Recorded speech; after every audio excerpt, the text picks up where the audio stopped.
Good morning, everyone. Good morning, good morning. Russell Moore coming to you live again, dedicated to financial literacy. This is part two for Palantir. Palantir seems to be the talk of Wall Street. Not really, but very interesting stock. I did a part one on this. I'm now going to discuss, and probably this will be about 5-10 minutes. I'm going to discuss why did it go down a couple of days, 15%? Because remember, after the earnings call, it went up around 8% that day. After hours, it started plummeting, and the next day it was down 15%. And everybody's like, What's going on? I'm going to share this in a nutshell. Again, I want to give a disclosure. I am not telling you what to invest in. I'm not telling you to invest in Palantir. I'm not telling you to sell Palantir. I'm only going to give what my opinion is. I don't have a hedge fund background, financial analyst, nothing like that. Just a guy that has invested in the stock market, and it's just been a blessing. And I've learned so much. What do I always say? If you don't read, you don't lead. If you don't learn, you don't earn. To me, that's the key. You want to keep it in a nutshell, you want to learn about stocks? Read. You want to learn how to invest? Read. Take courses, take classes, do whatever you want to do, whatever you think you need to do, but learn, and learn for yourself. Now, of course, you have to learn from someone, but my point is learn, and then you'll earn. Okay? All right. Get off my little soapbox. Let's talk about Palantir. Why did it plummet 15%? There's so many different things that are being stated out there, but just to keep it simple, you have people that believe in the stock. They're bullish. You got people that don't believe in it. They're bearish. But I believe his name is Tyler Radke. He's an analyst that's been extremely bearish concerning Palantir. He just upgraded his rating. Now, this is somebody I think had a price target that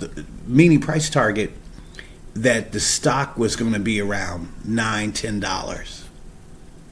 You know where he's at right now? He's saying that he believes it's going to at least reach $25.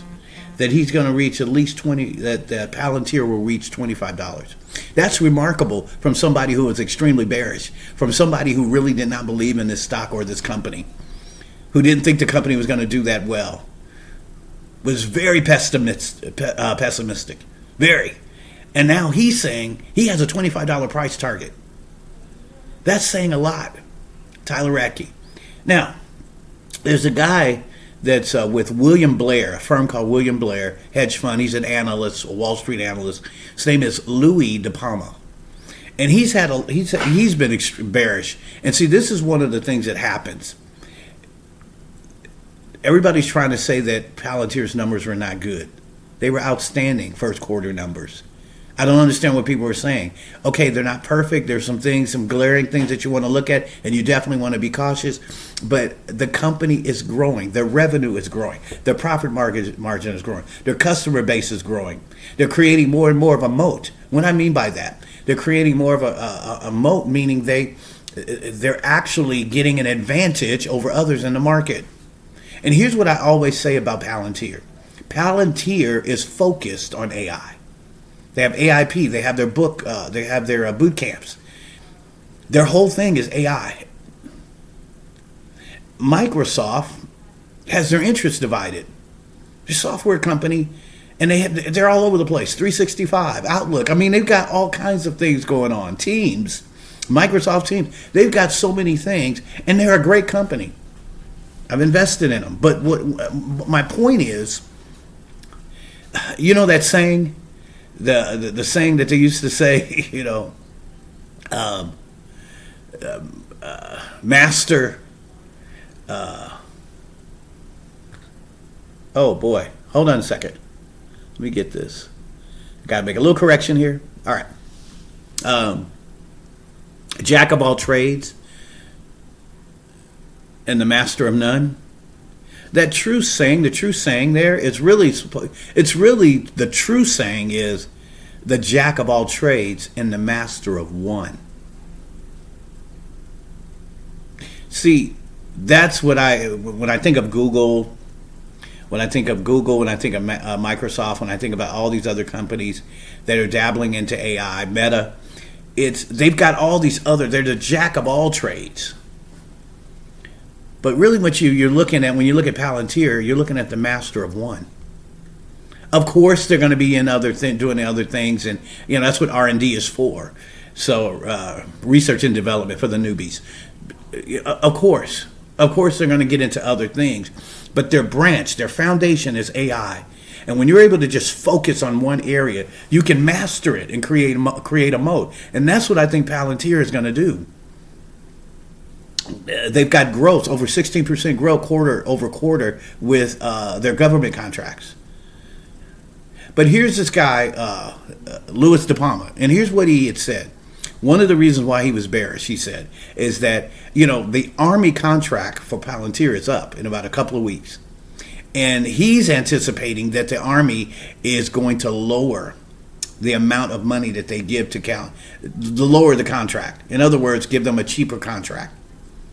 And upwards of a loss of about $50 million. First of all, he does not know that. But just by him saying that, caused a stir. Caused a stir. We don't know how that Army contract, the renewal of that contract is going to be. They could get more money. They could get an expansion. They could get more. That's what I'm anticipating. Of course, different entities want to make cuts in certain places. I don't think it's going to be with AIP. The advantage that we are looking for on the world stage, as far as our armed services is concerned, our country and our government wants to increase that, not depreciate, not drop it down. They want to increase our advantage. And that's one of the things that Alex Karp, the CEO, is saying about Palantir. He said, look, we're the best. America's the best when it comes to software. And AI, this is a place for us to separate ourselves from all the global entities, all the other countries. Hardware, we're not the tops. China's probably. But when it comes to software, America has everyone beat and has an advantage. And he says, I plan to expand and extend that advantage. Okay? Another thing I like about him, he's pro-Israel. I know this is not a political channel, and I'm not trying to. But look, you guys, this is simple. Genesis chapter 12. To me, this is simple. Just keep it simple. What does God say? They that bless Israel will be blessed, and they that curse Israel will be cursed. You guys, please stop cursing Israel. As a country, that's the last thing we need to do if we want to be blessed and prosperous. Didn't mean to slide that in there, but I like the fact that Alex Karp loves Israel and is in line with them. Okay? So, anyway, didn't mean to slide politically in there. Look, I'm not anti-Palestinian. I love everyone. But I'm also pro-Israel. And let's pray. Let's pray for Israel. Let's pray for the Palestinians. Let's pray for the Gaza Strip. Let's pray that there will be a ceasefire at one point. But I'm sorry. October 7th was horrible. And I don't think we've talked enough about what happened. And it's still happening. We got people that have been kidnapped, that have not been let go. And no telling what's been happening to them. Have they been tortured? What about the children? It was children, men, women, and children that were kidnapped. Where are they? Why haven't they been returned? They're not part of this. They didn't have guns fighting against the Palestinians. Let them go. Let them go. Hamas, let them go. All right? So, anyway, why did I go there? Oh, I might get in trouble for that. Anyway, Palantir, you guys, the fundamentals are there. I'm not telling you again. I'm not telling you to invest in Palantir. But I'm not going to sit up here and let somebody lie about this stock, lie about this company. They have definitely have an advantage in so many ways. And these boot camps, multiple seven-figure contracts are coming out of these boot camps. 7 figures, you guys. I didn't say 3 figures. I didn't say 5. I didn't say 6. 7 figures. What is 7 figures? Millions. Anyway, Lewis, I got a message for you. Leave Palantir alone. I know you've shorted the stock. But just because you're losing, don't try to hate on the stock. Don't try to hate on the company. It is what it is. Let's be honest. They are doing it. They are growing. Revenue, profit, R&D, and even their development, their packages.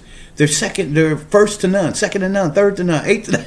I mean, they're mastering this space. They're mastering it. At one point, I really believe this, that Palantir is going to be the go-to to learn about AI. They're going to be the go-to company. Everybody's going to be pulling on them. They already started. Look at this. General Mills. General Mills said they've saved $14 million a year. $14 million. And they've only used Palantir's platform in one division. What do you think they're going to do? If they're saving $14 million in one division, you don't think they're not going to duplicate that? Come on. That's one account. I anticipate them that being even maybe a $75 to $1 million, $100 million account annually. And I'm being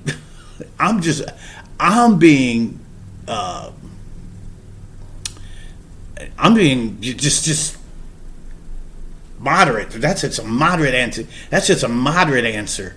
That's just a moderate estimation. I'm telling you, this company is the real deal. All right? Anyway, it sounds like I'm ranting today. Today is Thursday. We're almost at the end of the week, gang. I want you to have a great day. Be productive. Remember, if you don't read, you won't lead. If you don't learn, you will not earn. I'm out of here. Have a great one.